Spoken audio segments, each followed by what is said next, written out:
ఈ 10 ఏళ్లలో బ్రహ్మాండంగా అందరు ఇది మన పండుగ అని ప్రపంచానికి చాటి చెప్పిన నాయకుడు కేసీఆర్ గారు, తెలంగాణ ఆడపడుచులు.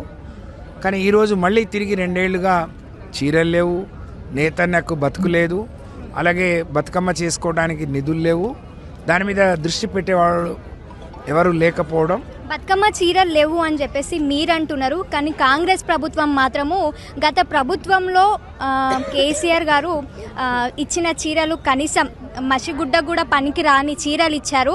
మేము 800 పెట్టి చీరలు ఇస్తున్నాం, ఒక్కొక్కటి కాదు 2 చీరలు ఇస్తున్నాం అని చెప్పేసి కొండ సురేఖ గారు వీళ్ళు అంటున్నారు.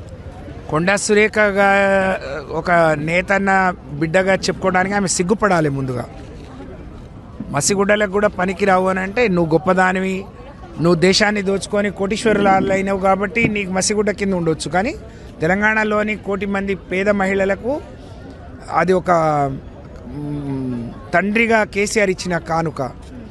దాదాపు 400-500 కోట్ల రూపాయలు నేతన్నలకు దసరా పండగకు చీరలు నేసినందుకు వస్తే వాళ్ళ సంవత్సరం పొడుగునా వాళ్ళ జీవితం అది తెలియని మూర్ఖులకు చెప్పడానికి ఏం లేదు.